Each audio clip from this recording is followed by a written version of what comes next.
The university hall echoed with silence when the announcement hit. Professor Alden Pierce is dead. The room froze. Except for one student, Eli Carter, who stood up, eyes wide, hands shaking. Because just 2 hours ago, he had received an email from Professor Pierce. Subject, meet me. And attached to it was a single file. Titled, The Truth They Buried. Chapter 1, The Quiet Genius. Eli Carter wasn't the best student in his class. He wasn't the worst either. Just a name on the roll call. Someone who slipped in late, sat in the back, and left before anyone could notice. But Professor Alden Pierce noticed. Always. Professor Pierce was a legend in Ivydale University.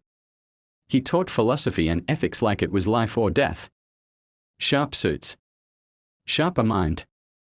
The kind of man who could silence a room with a question. Most students admired him. Some feared him. Eli. He avoided him.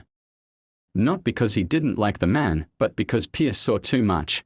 So when Eli found the professor dead the next morning after getting his mysterious email, it wasn't grief that hit first. It was suspicion. Chapter 2, The File. The email was still in Eli's inbox. Timestamp, 3:17 a.m. Meet me. Urgent. Trust no one. Room 304, West Library.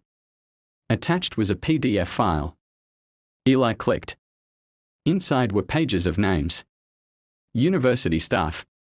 Student IDs. Course records. But at the bottom, a single red highlighted line.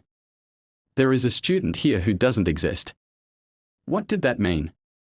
Eli knew college could get weird, but this. It felt like a movie. He pocketed his phone and ran. Chapter 3, The Hidden Room.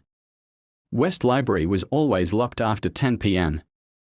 Unless you had the master key. Or knew where Pierce kept his spare. Eli knew.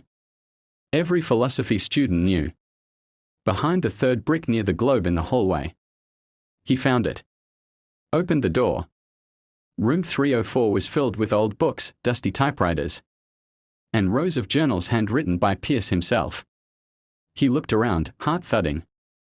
In the center, an envelope Saturday. Written on it. For Eli Carter.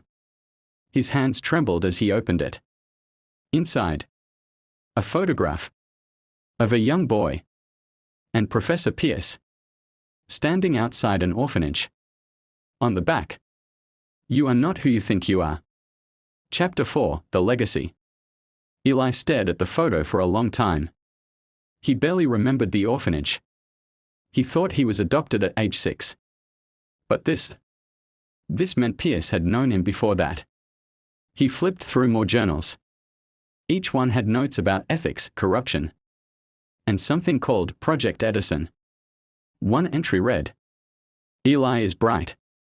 He asked why. The university won't like that. Eli froze.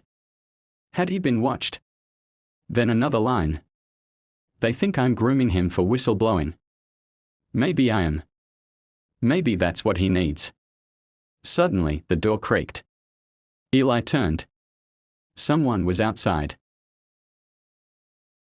Chapter 5, The Watchers.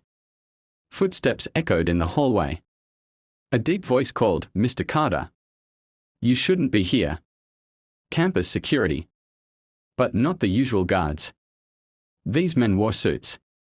Eli quickly stuffed the photo and journals into his backpack. He stepped out. What were you doing in Professor Pierce's room? He asked me to meet him. I got an email. One man stepped forward. That's impossible. He died last night. No, Eli said. He emailed me this morning. The man's face didn't change. Come with us. Chapter 6, The Interrogation. They took Eli to a room in the admin building. No windows. One chair. One camera. What did Pierce give you? Nothing. Just a file. I didn't understand it. Where is the file now? I deleted it.